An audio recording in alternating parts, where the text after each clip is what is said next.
Everything you ever wanted to know about countertops. We're talking with Michael today, a slab representative at MSI. So break it down for me. What is the difference between quartz and quartzite? So quartz is man-made. It's made in a lab, whereas quartzite is a natural stone brought out of the earth.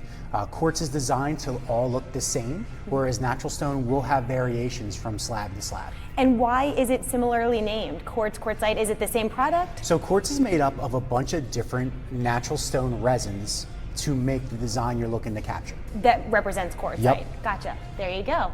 All right, so when we talk about durability, quartzite, quartz, granite, marble, if I want a really durable kitchen surface, right, heat resistant, talk to me, what am I looking for? So quartz is probably going to be your most durable. Quartz is non-porous, so that means it won't stain. But the only downside to quartz is that it is not heat resistant. So anything like a frying pan, boiling hot pot of water, we ask that you put a trivet underneath it, so this way it keeps all the resins in place. Whereas a natural stone, a quartzite, a marble or granite is very durable in that you can put that heat directly on there. Should you do it? No, it's always recommended to have something underneath it, but you can. But overall, quartzite can stain, marble can stain because it is porous. And what about sealing and upkeep? So sealing and upkeep is very different from wherever home it's in. So the more foot traffic you have, the more times you might have to seal it. But on average, a seal should last at least 3 years.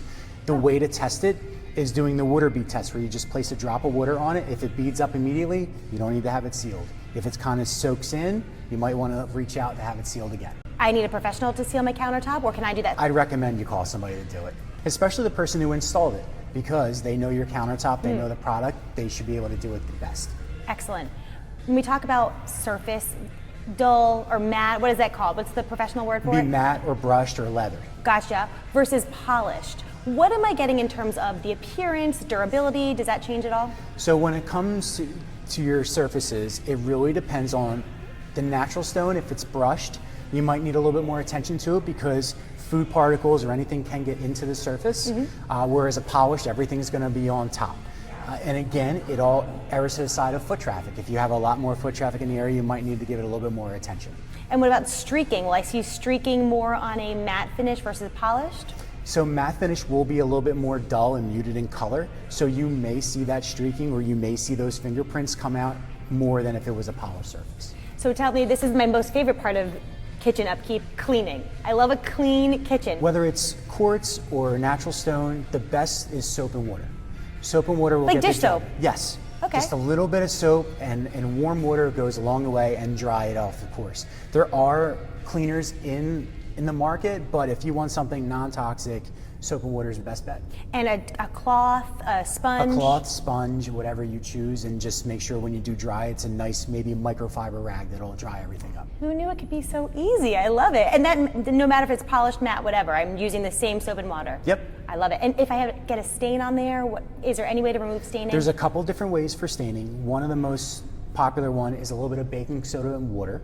What we ask you to do is test it on more of a back area part. Somewhere you can put a vase and just forget about it in case you ruin your countertop. And what you want to do is you want to mix that water and baking soda till it forms a paste. You put it on the area, let it sit overnight, and then you take it off to make sure that the stain came up or in that area it worked. If you have an oil and it's a marble or anything like that, a little bit of cornstarch, same way. You put it on there, let it sit, it should absorb it all up. But after you remove that stain, again, do the water bead test to make sure the sealer is still good as well. So this is something of interest, ceramic versus porcelain tile. What am I looking for? What are the differences I can expect in my kitchen? So porcelain is actually made hotter. So when they make it, it is actually cooked at a higher temperature than in ceramic. Porcelain's a little bit more durable than ceramic. You can do a porcelain countertop, although if you were in a high traffic area, I don't recommend it because it can be subjected to chipping or cracking. Porcelain is good for indoor or outdoor floors, whereas ceramic is just made for indoors. What is it made from? It's all different clays. Oh wait, gotcha. So it is a natural substance. It is a natural that they do cook at different temperatures. Gotcha. So the hotter the temperature, the more it'll be porcelain. Now, I always thought that porcelain, the color goes all the way through versus ceramic. Is that true, or does it really just depend? It really just depends, whereas quartz can have the color go all the way through. So we call it a through body countertop, whereas your porcelain is just a pressed tile that doesn't go all the way through. Gotcha. Across the board? Yep. Interesting. So when matching a backsplash tile to my countertop, what are some tips to keep in mind? So one of the biggest things with backsplash, it always comes down to personal preference. We can either do a full height backsplash from the countertop, using the countertop surface as a backsplash as well. You can go from your wavy textures all the way through to an urban slat, which is our newer technology right now, or as simple as subway tile. Yeah, it just depends on what you're looking. It just depends.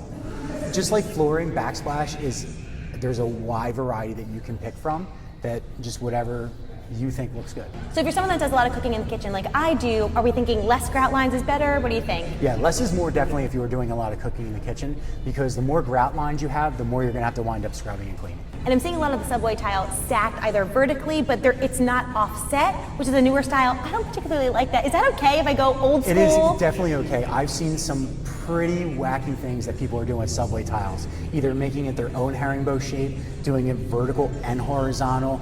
They're just going ahead and making it as creative as they can anymore. In terms of longevity of my countertop, what am I looking at? How often will I need to replace it? Or is it for the life of my kitchen? It's for the life of their kitchen. So MSI has a lifetime warranty for residential homes when they're countertop, which means that if you ever see a chip, scratch, break, or anything like that, an MSI representative will come out to examine it, and we'll see what we can do for you as far as replacement or just trying to repair it, have the fabricator repairing it for you.